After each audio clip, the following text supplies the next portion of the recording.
next collection of projects we're going to look at is using our traditional tattered lace. So we're going to be, for this one, we're going to be using our gorgeous stargazer lilies. Aren't those beautiful? But first of all, I'm going to cut out the box frame. So this is your theatre card. So I've put the outside frame on, I've put an aperture in the front, and I've put the panel in one of the side steps. So I can put my card on. Now look at this. This is nearly the full length of your A4.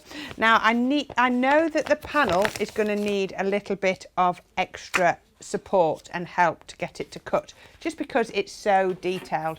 So I'm going to put my cut tidy on just there, and my cardstock's just moved. There we go, there we are. And if I have to run it through twice, then so be it. It's not a problem. I've got an electronic die cutting machine and that will do all the work. Now, did you hear that crack? Wasn't that massive? That was a massive crack because the die is doing the work. And can you hear where it got to that middle panel? The machine slowed down and now it's sped back up again. Always does that when it's having to work that little bit harder. So you don't need to worry about that. The machine works it all. Now look at this. Before we lift this off, can you see I'm nearly at both ends of my cardstock. Now I can see that has not quite cut. So all I would do is I would leave everything where it is. I would then pop an extra little, perhaps it will be on the other side. We'll see where that goes, see if that will work. A little shim across there. Keep catching my arm, my sleeve on my mat and moving it. Right, so see if that does that. So that will just cut through there, all slowed down through that middle bit. I could actually pause this machine and reverse everything back out. It's really clever, but we'll let it go all the way through. And that should hopefully, you see, that's absolutely perfect this time. Look at that. All those bits now just popping out of there. Look, can you see? It just needed a little bit of an extra shim. It's good to show you that so that you can see, if you don't get it to cut first time, just how you can make it work. The Pro Cut is such a good die cutting machine. It's the power and the pressure is so good. There we go. So can you see all of those bits now have popped out? Perfect. So even though it's across the middle of our card, we can still get all of those bits out. So let's just push that out of the way. So I've got one where I've cleaned them up. So I've got my two panels. Now I've only cut an aperture in the one because that's going to be at the front, and then I've got my second panel there. Now you will notice that I've put my panel detail into different locations. Can you see here, this one, I've got my aperture and then my panel. And on this one, I've got my panel, I've got a blank one, and then I've got the square, sorry, a blank, and then I've got my panel. And I'll show you, it will work perfectly if you do that. So I'm going to fold it on the score lines. All you need to do, start to fold, and the score line will pop. And you then know that everything is going to be perfectly square. To put that there. Don't worry about mountains and valleys to begin with, just get it folded and get it scored. We can always turn it back the opposite way if we need it. So that's where I'm going to go with my first one. Can you see we've got the zigzag, and we're going to do the same on the other. And again, I'm not worrying about whether I've folded it the right way. For now, my priority is just to get those score lines burnished. How quick is this? Because that cut is so good and I don't need to worry about anything else. So I've got two now. There you go. You can see two nearly identical. This one's just not got an aperture. And what we're going to do is we're going to pop that one behind there. We're going to bring that one round. Now you can either glue on the back, as I'm going to do, or you can glue it in there. But we're going to have, that's going to be a way to look through. So I'm going to glue it onto the back. So while that's there, I'm then thinking about, I need to put my red liner tape on the inside of that one, so it will adhere to the back. And then on this one, so that's going to go round like that. I always retest so I know where I'm going. This one, I want it to glue on the inside, so I need my tape on that. Don't worry about just keep offering it up. It's better to offer it up and make sure you get your tape in the right place than try and guess at it. So pop those like that. Now I'm not going to seal it completely, because if I seal it completely, I'll get this the right way around, there we go. If I seal it completely, I won't be able to work on the inside. So take this red liner tape off. I'm going to work around that way because that's just the way I like to control it. Turn that little bit of tape up. I've got a little bit of tape dangling over the edge. There we go. Pop this one onto here,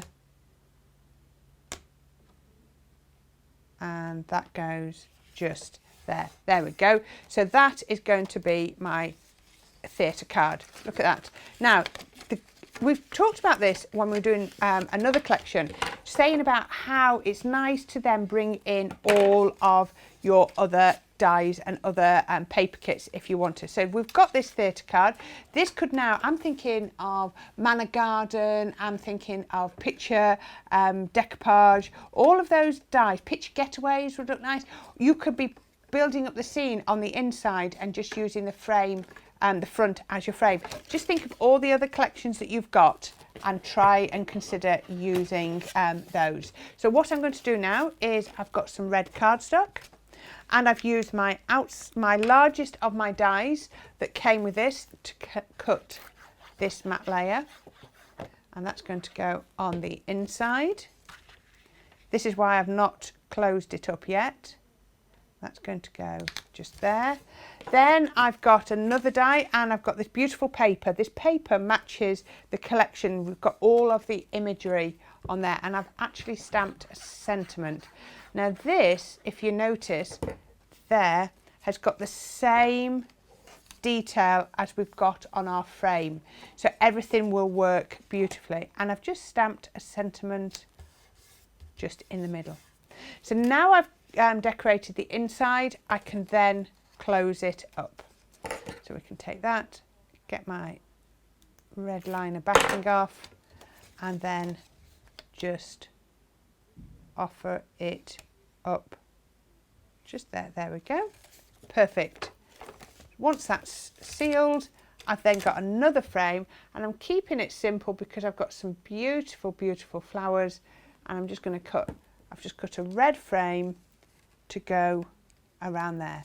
But I don't need any more, because look at this, I've got all of this pin dot detail through there, I've got all of these panels showing through there. I don't need any more. But if you look through there, sorry, you can now see, if we open it out, you've got your sentiment through the centre of there. You've got, I love how the light plays on these little panels. You can put backing on them if you wanted to. I like it because I think it introduces more light. So there's my card base. Now remember, that could now go with any of your die collections. So I think we need to make this Stargazer lily up because it is absolutely gorgeous. So I have already cut this one out just for a bit of speed. There we go. Now all of your numbering is on your dies so that you can, you know which layer goes onto which. So I've cut this out, and I'm just going to shape a little bit from the back. I wanted to make this one because I said when I did these shows that this was by far and away my favourite of all of the flowers. I just really loved it. So, oops, that one's, pop that there, there we go. I'm going to do the same shaping on here, just using my ball tool to add in some dimension. Turn it over and press, and with these, so if you just drag down from the sides to the middle, especially when you get to the single ones, you're going to make lots and lots of dimension all the way down. If you don't have ball tools, then you can just shape them with your hands. It will work perfectly, but I just like the effect I get with my ball tools. Like I said, you've got numbering on your die, so it's like A, it'll show you which is flower A, which is flower B, and then you've got your numbering on your decoupage as well, so that everything matches up. Right, I've got all of those. I would recommend using something like your pin flare glue gel for the simple reason is we can really add lots of dimension very, very easily. Now, as I said, you've got your numbering, but there is actually only one place that die cut could go on. But having said that, if you wanted to make this more detailed, you could even put it, can you see like that? Can you see how That looks beautiful, and we can just start to make a big bouquet. But we're going to do this properly. We're going to pop this onto there. That's going to go just like that. Then I'm going to get this one, which is going to then pop on here. So if you look at this, the only place that can go is there. And then I've got this one. And actually that is a slightly different colour pink, or red, to this one. So again, it helps you to work out the only place that this can go. And then this one's going to go just down here. That's going to go on there. I'm just going to tilt it to make that seal at the bottom. And then the last of the flower decoupage pieces. Aren't these gorgeous? We always say no one comes close to doing 3D decoupage to how Tattered Lace do it, and I think I still believe in that. I still believe we are far and away the best at doing our decoupage. I'll just work out where that one is. I think, is it that one? Oh, it'll go there, it'll work just there. So you even get decoupage for the foliage. There we go. Now look at that. I'm going to just lift that. Can you see how dimensional that is? And then all we're going to do is we're going to take our card base, and then we're going to just pop some, I should do it with this glue, will be better actually. Pop that on there. Let's just put a bit of glue around there just to catch it in case I've missed. Now just make sure you don't come off the bottom of your card or your card won't stand up. I would just finish this off with a few liquid pearls at the top, just like that. Turn that, put my lid back on. And then, hey presto, we've got our tunnel card. Absolutely gorgeous. We've got sentiment in there, and we've got our stargazer lily on the front.